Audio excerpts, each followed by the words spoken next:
Hey folks, welcome. It's great to see so many of you here tonight. Welcome to the workshop Autoethnography as Scavenger, Finding Your Way in Narrative Inquiry, sponsored by the International Association of Autoethnography and Narrative Inquiry. I'm Dr. Tony Adams, professor and chair of the Department of Communication at Bradley University. And I'm here with two, well, y'all are wonderful, but two very special people. Dr. Amy Arellano, for the Assistant Director of Forensics and lecturer in the Department of Communication and Media at Boise State University, and also Dr. Christina Ivey, a lecturer in the Department of Communication and Media, also at Boise State University. I was going through past programs of the Doing Autoethnography conference today. I think we all first met at the Doing Autoethnography conference in 2013. Is that right? Okay. And they've been very active members of the U.S. Autoethnography Conference ever since. Really, really beautiful folks. They've done a lot of individual and collaborative autoethnographic research. Amy is focused on poetic inquiry, gender, trauma and sexual assault, Christina on religious and sexual identity, interpersonal and familial relationships, and together on neurodiversity and ability, queer theory, and social justice. They're some of the most brilliant, nicest, supportive folks I know, and some of the fiercest advocates of autoethnography. So I really thank them both for wanting to proposing this workshop and wanting to do this workshop. So today they will start us off, and there should be plenty of time for interaction and Q&A. We'll go for about an hour. You can post your questions in the chat. You can raise your hand, turn off your mic, and participate however you're comfortable doing so. I'm just going to sit back and watch do the tech stuff and help out there. So, but Amy, Christina, take us away. Perfect. Awesome. Thank you so much for allowing us to do this. We've been trying to figure out for a while now how we can best get involved, or get more involved, I should say, in this organization. And so we're super excited to do this workshop. And essentially, the metaphor we're working with here, to scavenge, came to us pretty naturally just because of how we came to autoethnography. So to scavenge means to search for and collect anything usable from discarded materials. And for us, we see these materials as the liminal, the vulnerable, those things that get discarded in traditional research because they're too human, right? So scavengers are, for us at least, those that want to bring that humanness back to scholarship. And we find that scavengers have to be creative, communal, and cunning. Creative in that you're able to turn the scraps of others into meals fit for your hungry bellies, right? The bellies that are hungry for the type of humanness I spoke of earlier.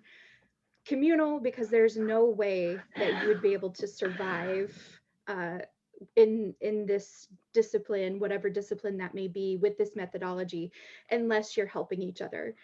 And then cunning, because you're relying on skills that I would argue aren't necessarily taught, but are innate and are fostered through the creativity and community that we'll see in this. We'll talk about as we go along. And we see this cunning manifesting inquisitively, and so we urge you all throughout this entire workshop to start a dialogue with us, and to feel free to ask questions. We're going to be telling a lot of stories to hopefully inspire you in your autoethnographic journey. But overall, we really, we kind of were talking, we're like, who are we to do this workshop, other than people that, just like you, probably fell into it accidentally and thought that you had invented something when it's been there the whole time. So we see that more and more academics are opening up to the inevitability of autoethnographic research, the inevitability of how we see it as using scholarship as a means to share information as opposed to safeguard it in some ivory tower. But it's still a precarious time for anyone who like us has a worldview that dictates that we do this type of research. So for example, I didn't even hear about autoethnography until the last semester of my master's program. And it was only in sort of like a passing utterance, which luckily was accompanied by an invitation to the Doing Autoethnography conference. And that year, it as Tony mentioned, in 2013, it just so happened to be in Texas, which is where I'm from. And so I thought it was an easy excuse to get the school to pay for me to go back home. And I'm so thankful for my hustle, my happy little accident, because that attendance at that conference changed my life forever. I'm actually a little ashamed at the piece that I took to that one. It was called What and Other Things My Vagina Said, which sounds really edgy, but I trust, like, if you know me and my scholarship, it was not. And actually ended up being something that I think I would barely call autoethnography now. But after spending the weekend with such like talented, lovely people, I found that autoethnography was something that I needed to find more about. Autoethnography seemed to combine everything that I had been trying to find in scholarship, you know, trying to reach other people, not just hoard knowledge, making knowledge accessible. And so it was as if I had been doing it before I even knew what it was. So. I came to autoethnography kind of as an excited and innocent bystander. Christina and I have been partners, and she shared a piece with me from Jake Simmons as a testament that she had found where I could burrow myself in academics based on my interest and scholarship proclivities. I was taking a year off. I had been burnt out. I had taught 8 years at community colleges where I was teaching a 7-7 and then teaching 3 during the summer. So I was teaching nonstop, and then I was also coaching, and I just had lost my connection with academics because so much time was spent in the classroom.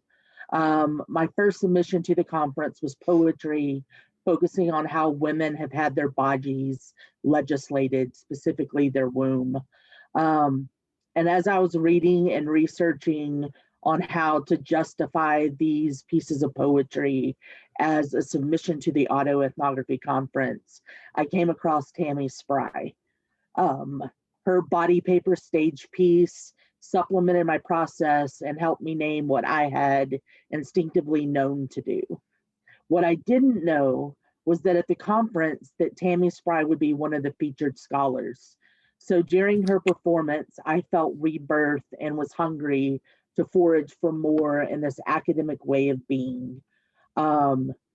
The dirtiness of it, to show the underbelly of what we're really doing instead of trying to scrub it clean, really brought me into this and made me want to do as much work as I could in order to kind of testify within academia that we are still human and not just byproducts of research. So we both got accepted into a PhD program without, both of us are first generation college students, and so we didn't really know what that meant. And we're both explicitly told in our PhD program that if we wanted to pursue autoethnography, that would have to be something that we explored on our own, and we would have no departmental support for that. So hence some of the stories that we're going to be talking about today, where we sort of developed what we now are calling sort of these scavenger skills, and to be able to dive into narrative inquiry. And so we want to share some of those with you in regards to our development to hopefully inspire you to move forward. So in regards to creativity, we really see this as just letting yourself go and allowing yourself to dive into things that maybe traditionally you're told not to do. And so much of our inspiration has come from reading. My students, when I talk to them about autoethnography, get frustrated because my biggest thing is to say, you know, read everything that you can get your hands on. Essentially, the scraps of others or the works that others have put out, along with what you have individually picked up along the way, is something that was a tremendous help to us. Obviously, the Handbook of Autoethnography is great, but really any autoethnography can function as some sort of inspiration for the various works that you'll do. As you're working on this with creativity, what we found is that we kind of had to learn how to trust ourselves. Um, but because we were told that we weren't going to be supported in the department, both of us were like, yeah, we're going to smuggle this in and you're going to have to support it. Yeah. So, what we did is that we brought things in and integrated them and tied them in to rhetoric and started looking at rhetoric as affect as our connection. When I was looking at this, my main focus was how these forms of rhetoric that talk about the importance of the message or constructing the message and naming the message could be turned into autoethnography because the naming was the self. So what we were doing within autoethnography. Absolutely. And then my big shtick was trying to take some of the, like I said, the accessibility. So taking theories such as like Judith Butler, right? Theorists that are notorious for, you know, people staying away from them because they're so heavy and dense, and trying to use autoethnographic means in my own stories to make them accessible for others, so that they're more easily I don't know, well, accessible, the word I keep using, right? Which also then brings us to community and building community through these types of theories. And really, that's the way that we see autoethnography sustaining itself, because it's through building these communities with others that we're able to help each other and sort of feed these gaps in knowledge that exist. Because again, this research is obviously there, but isn't necessarily as embraced as more traditional forms of research. So with the communal, part of being that scavenger is stepping outside of your ego.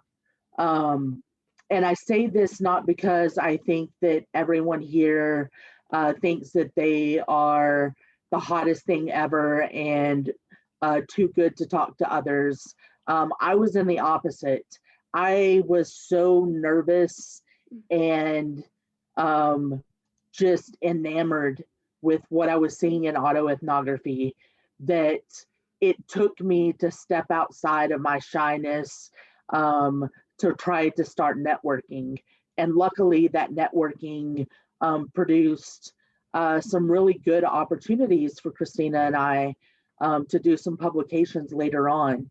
But with networking, everyone here has fallen in love with autoethnography. So that idea that the self and the message is important to share is a communal mantra. So that's one of the ways that you can start networking, is on this love of advocating for oneself and presenting oneself in the scholarship instead of erasing yourself out. In that networking, one of the easiest ways to do it is through the conference or through opportunities that the organization is going to do with the free lecture series and presentations. You also can ask individuals or share your email and social media. This past month, I did a poetry presentation for a women's history moment at Coastal College that I wouldn't have been invited to if it wouldn't have been for the autoethnography conference. So it was someone that I had networked with at the conference. They had listened to my submission that year that was poetry and asked that I come out and share poetry with them. So in this communal, you really have to step outside of yourself and realize that this community is a safety net that only wants you to grow, because if you grow, it grows. And this interdependency between the community and your own growth and possibilities is something that we've seen just nourished since we got here in 2013. And it's even followed up through publication. So one of the questions that we get asked a lot is about publications, and I would say that neither one of us are necessarily, or definitely not the most published, right, autoethnographers of all time, but like one of the things that we have found, right, is to the editors of these pieces often are open to questions, and outside of obviously reading pieces from these publications, one of the stories I have is a connection I made with Stacy Holman Jones, who is the editor of Departures in Critical Qualitative Inquiry. And I had actually sent a piece from one of the Doing Autoethnography workshops to Stacy. It had gone through, was accepted for publication with some revisions, and she told me that she did not want to accept it as is. Which when you read that was kind of scary, but she pointed me in the direction of a piece that was in the Handbook of Autoethnography, that was the glossary piece, which drastically changed my piece, and I would argue for the better. So again, some of these folks are going to seem intimidating because you know you've read about them or you've read their pieces, but I'll say that they more often than not are just so in love with the way that they do research that they're willing to talk to you about these sorts of things. And so again, be willing to ask questions and to open yourself up. Vulnerability, again, isn't just the research we do, but is also the way in which we, you know, go about doing the research as well. Which then takes us to sort of the cunning, sort of the last bit in the last set of stories before we open things up to you all. And that's sort of where we are right now, honestly, because cunning for us is applying the stuff that we've already learned in new and various ways. And again, not being scared of taking things in different directions. So for me right now, that is turning things from the paper to the stage. So taking that next step from Tammy Spry. I'm working on a project where I'm looking at saints, witches, and mad women. So based on historical context, how hysteria within women is being used. And I'm also trying to stage a production of this. And so I'm having to change creativity, communal cunning into something that goes out into the community, which has been, up until this point, it's a very interesting and definitely something that has made me a little bit uncomfortable, but certainly something that I think will produce a piece that helps the community and really gets a message out there that isn't out there currently. And I kind of had a rebirth when I came to autoethnography. I found the auto in it as being advocacy. So what I've done and what I've focused on is really social justice. The cunning aspect of that is that autoethnography has come to stand in for advocacy. So I position my scholarship now more as in what it can do for social change instead of just what it can do for production count. Communally, this has inspired me not only to work with peers in sexual assault awareness, in the prison industrial complex, in adoption, but the communal has also inspired me to construct a forum for the Journal of Autoethnography, focusing on poetry as a tool for social justice and advocacy. A lot has been done by Dr. Sandra Faulkner on poetry as method and poetry as feminist inquiry. But I think that there's something more there, that when we invest ourselves in poetry and decide to talk in that particular tongue, that it allows us to connect a little bit closer to the issue than we would in traditional academic non-autoethnography, more post-positivist or more strict qualitative.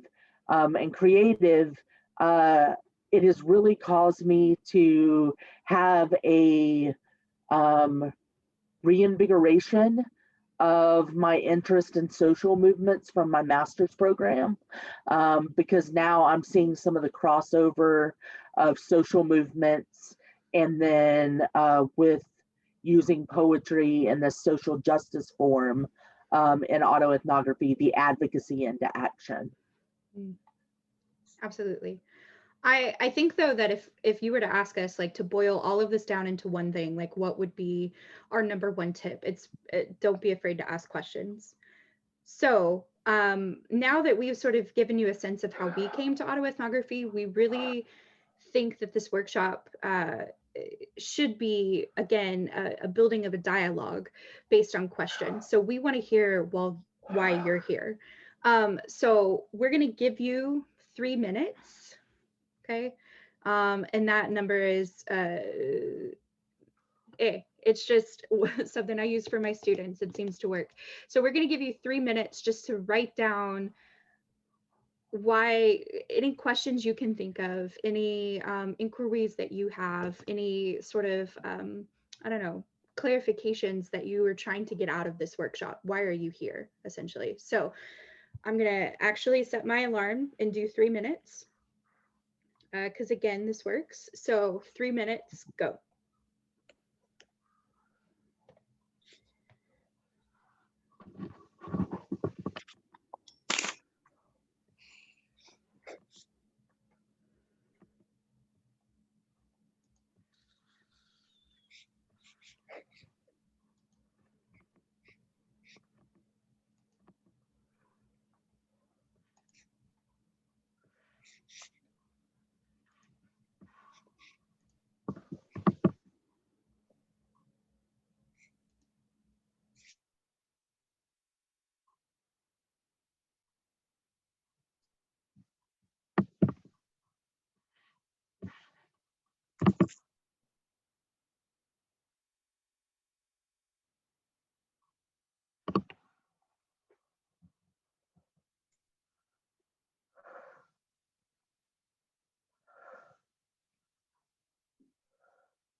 All right, 1 minute left.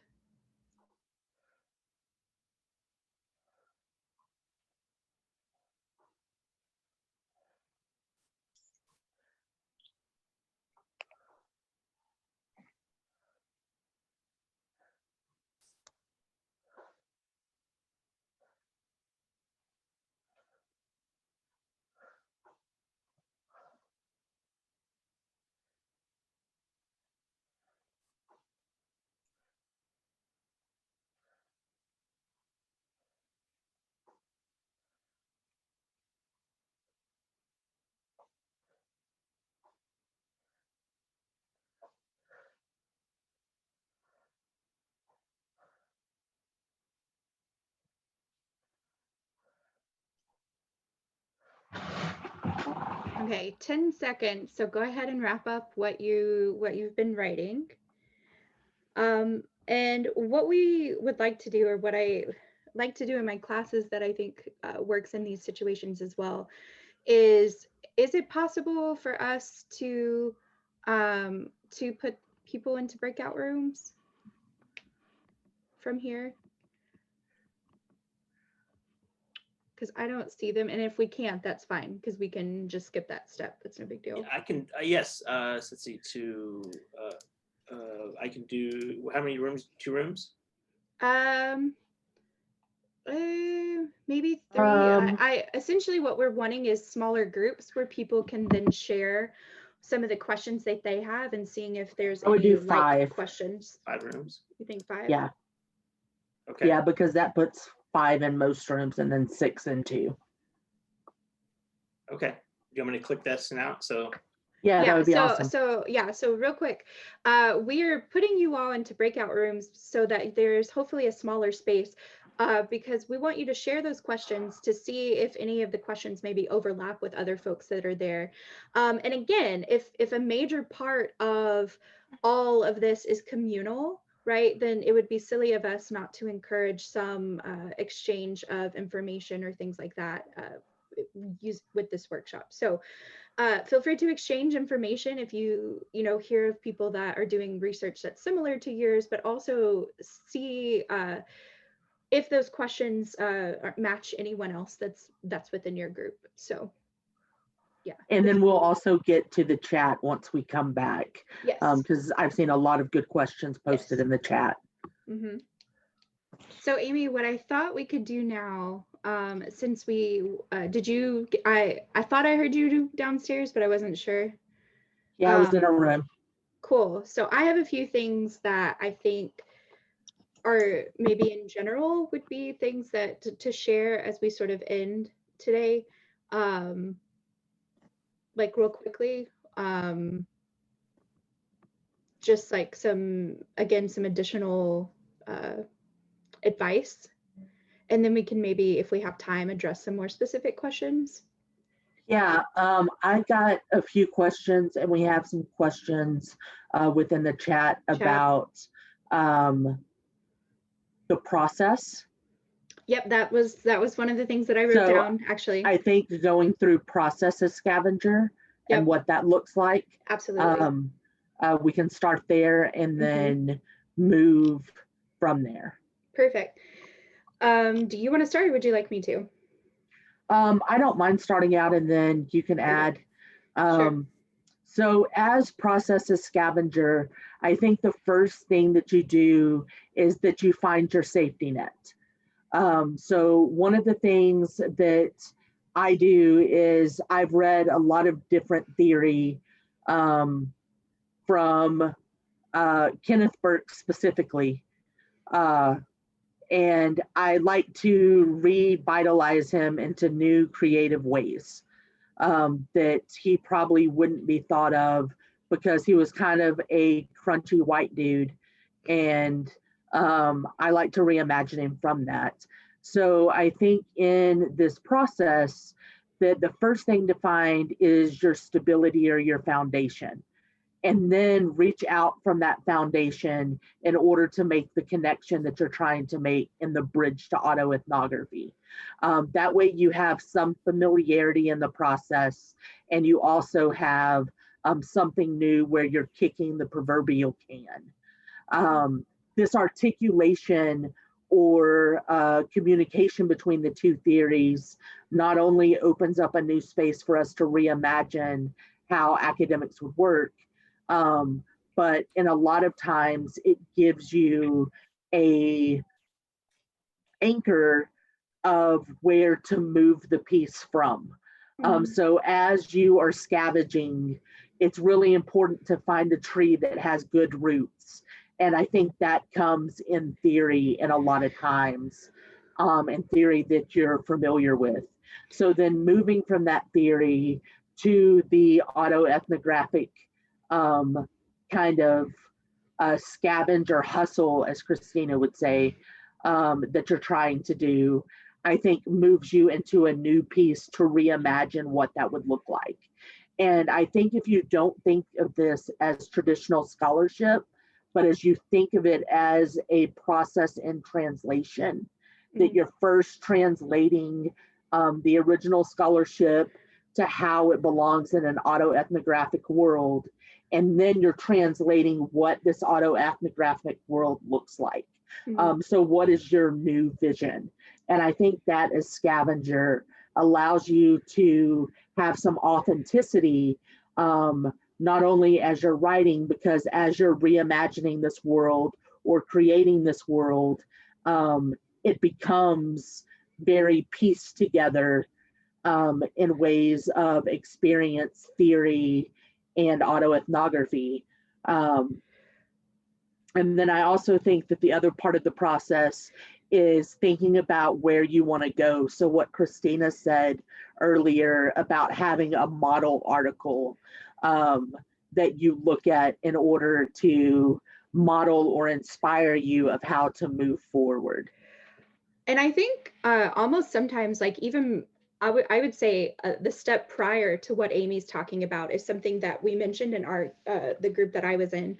And I think sometimes one of the first things you need to do is just write the story, write the damn thing, right? Put it on paper, and don't worry about like what's on it. It's sort of like I see autoethnography sometimes as like the changing of hats, right? And the very first hat I have to put on is the one that tells the story, is the one that has to get it out and get it onto paper. And then from there, having this sort of foundation of like, okay, so how do I want to enter into the story? How do I want to zero laser focus in on that particular story? How is it that I want to tell the story? So the theory, right? The lens that I'm going to be looking through. Then I can look at the story that I've created and ask myself, okay, what fits for this particular lens and maybe what doesn't. So I trim that then and don't get rid of it. Put it in a separate Word document. I can't tell you, I've come back to pieces that I thought were trash that ended up being a crucial element of another piece, right? But then trimming that based on whatever theory or whatever foundation that Amy talked about, right, that you have, and then utilizing that to push forward and move forward. But the most important thing is just to sit down and just to write the thing, right? And then you can come back wearing the reflective, vulnerable autoethnographic hat of the scholar, right? And utilize those lenses and theories to narrow things down.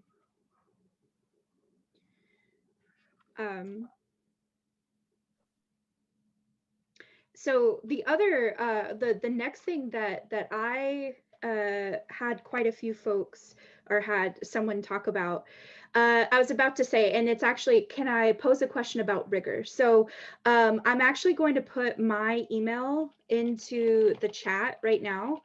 And please, if you have questions about rigor, email me.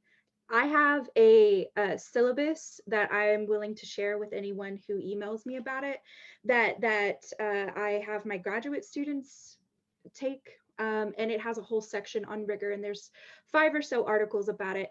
Essentially, when I talk about the inevitability of autoethnographic scholarship, it comes down to this type of scholarship is going to be a thing, right? We are making it a thing. It's going to happen. In terms of rigor, though, there are certain arguments that I think all autoethnographers kind of memorize and can spout off pretty easily, right? The first question being like, what is rigor, right? And that's more of a problem of the system, right? Rather than the type of research that we do. Secondly, it is important to think about the fact that what's the difference between like telling nonfiction or fiction stories versus what we do, and it has to do with this melding of theory and things like that. So there's quite a few boxes that you can tick in terms of argumentation to give to folks who are asking you to question about rigor, and I have those in a syllabus that I can send off to you if you just send me an email. So that Christina Ivey at boisestate.edu is I'll type it in. I already have, but thanks. Yes, so rigor, it'll have a good section of, I think it's 5 articles, I want to say, in that section for you of arguments that you can just spout off. And honestly, go into these defenses. I see that this is for a dissertation. Go into these defenses knowing that it is rigorous, right? You are having to do the type of scholarship that rhetoricians do, that post-positivists do, that sort of thing. You're having to ask to reflect on the materials that you're putting in. It's just, it looks different, and it looks different with purpose, essentially. So yeah, and if anything, you're working harder because instead of allowing others to voice the experience, you're writing that experience and creating that experience and framing that experience, and have the amount of control and hold that you have on that is super important as well. And take that with confidence that this is rigorous, and that not everybody can sit down and write an autoethnography, and that may make people sad. Which part of the rigor goes into, I think, what is a next thing that I want to ensure or make sure that we talk about. And that is, if you're going to do this type of work in any capacity, but especially a thesis or a dissertation, make sure that you have some kind of social support. Like I talked about community in regards to helping you or inspiring you to write, but it's also important that you have some sort of social support for when that writing gets vulnerable.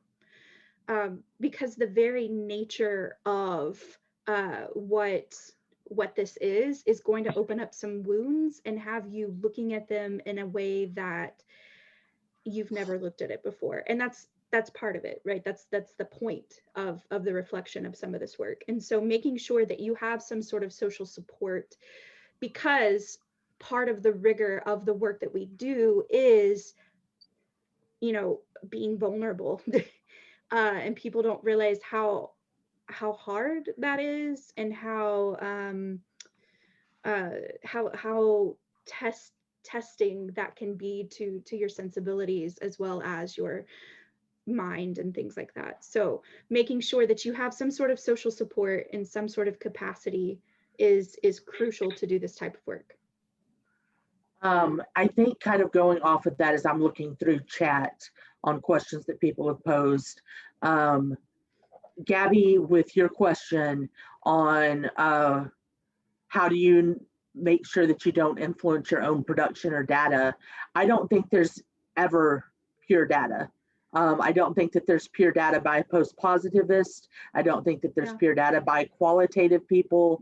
I think that the way that you best not influence your production or data is to account for where your fingerprints are, and to be honest with that within your production. And I think that's important in the process, especially when people are pushing back or fighting against some of the trends and opportunities that autoethnography gives.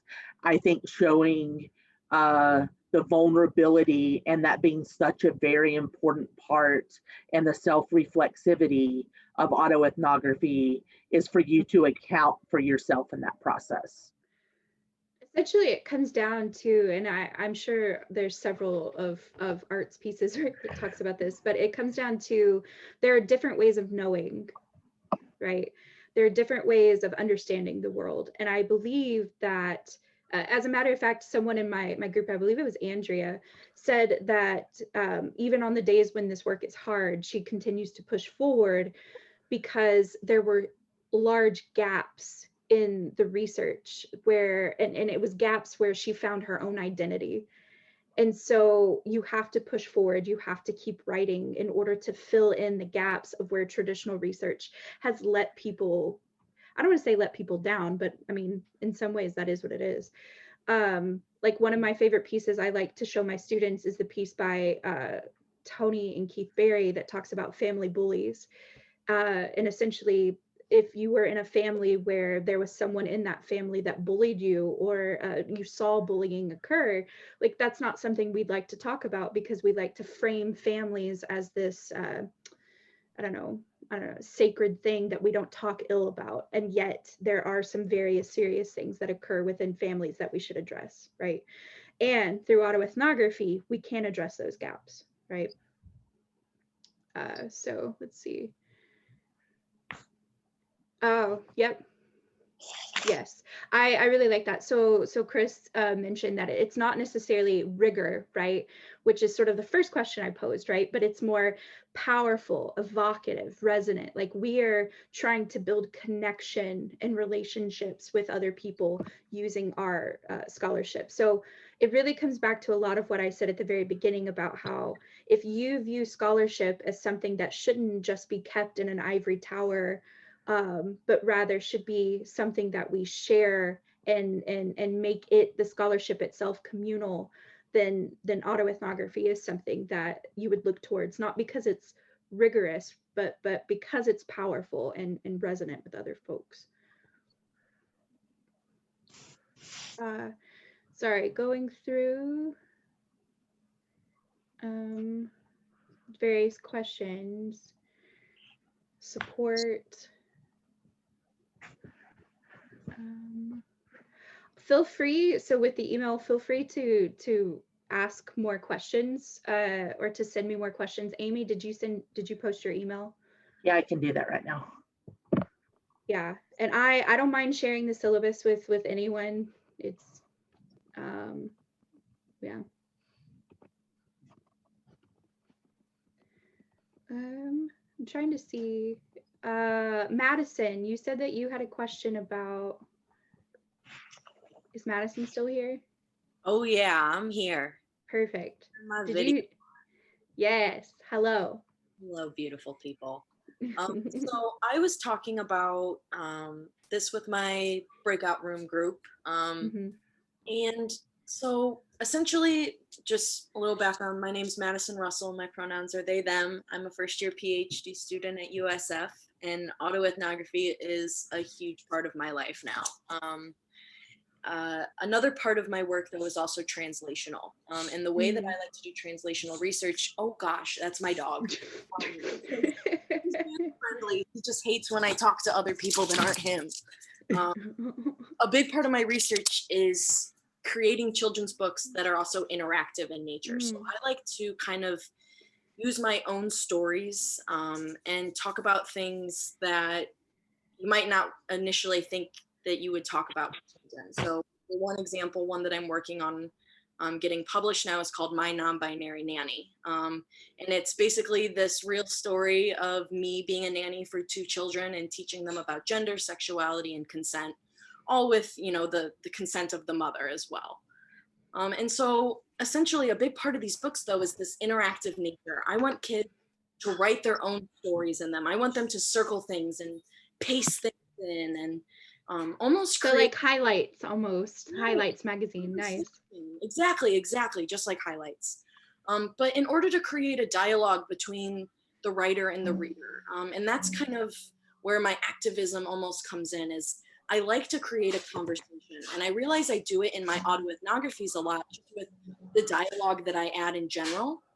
But I've been realizing that I want this more interactive pull with my writing, and I was curious if any of you have ever heard of any autoethnographies that like physically leave space on paper for readers to write in their own stories and add to them.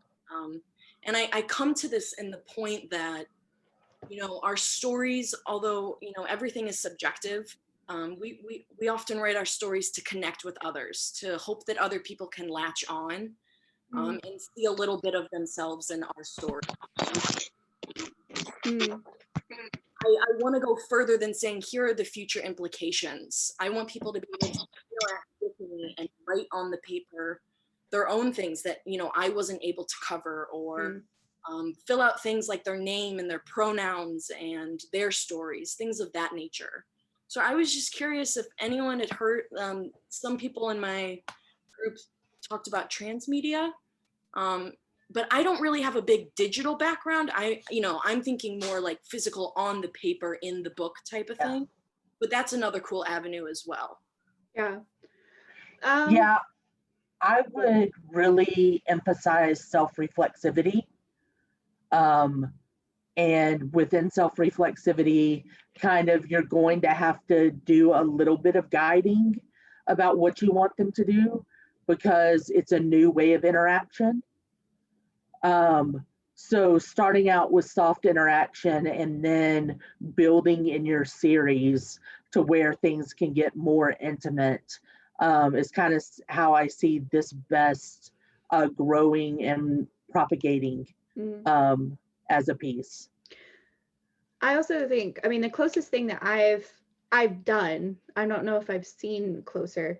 The closest thing I've done is that glossary, and the only reason why is because it allows, like, one of the things I tried to stress with it is I didn't want it to be a linear piece, because so it has, you know, in glossaries it has like see also, so that you can jump to, right, if, and so my idea for the glossary was that it wouldn't be linear, that it would be, you could kind of read it in whatever order you wanted, right?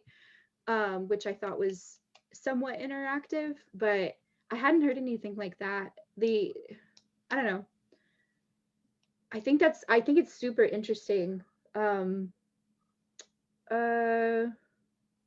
know. Let me think on that, mule on it. I have your email, I think. I'm pretty certain I have it. So, but that's a super cool idea. And I love the idea of working with children, but also like the thing that's going to bite you in the tush on that is going to be IRB, right? But yeah, I don't know. That's a super cool idea though. And sometimes, like when we talk about community, sometimes that's the best we can offer at the moment, is just a holy shit, that's a cool idea. And you know, keep working towards it and keep messing around with it until you find how to articulate it.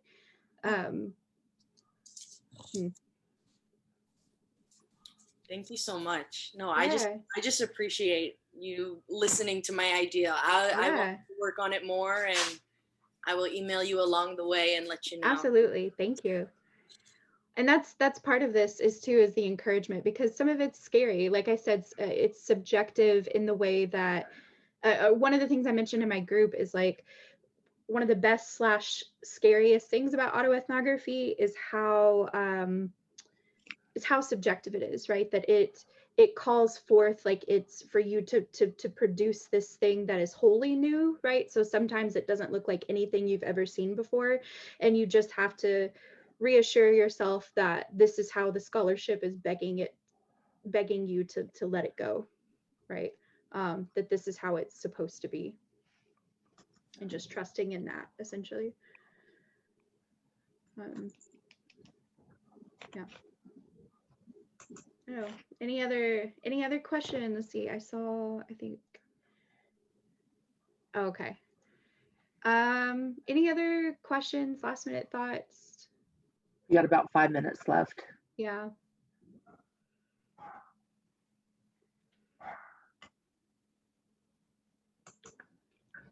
Awesome. Well, definitely feel free to reach out to either Amy and myself. Either one of us love talking about autoethnography. And so I guess I can't speak for both of us, but I will talk your ear off about autoethnography all day long. And so definitely feel free to reach out. I will give out that syllabus to whoever emails me and ask. So yeah. Yeah. I just want to thank you both so very much, and thank everybody for spending this time with us. So really, really awesome. So thank you. And I just want to throw out a plug. Our next workshop we're going to be doing is on May 26th. It's oh my gosh, I don't know what day. Is that a Wednesday or Thursday? Dr. Poulos is sleeping. Dr. Poulos is we're doing a book launch, Essentials of Autoethnography, on May 26th. So that'll be our next session. So that's a Wednesday, right? It is a Wednesday, yeah. Wednesday, okay. Yeah, and I wasn't sleeping, I was looking down. I can never sleep. Thank you all. Thank you everybody being Good here. To see you all. So. This was wonderful. Thank you so much. Thank you. Bye.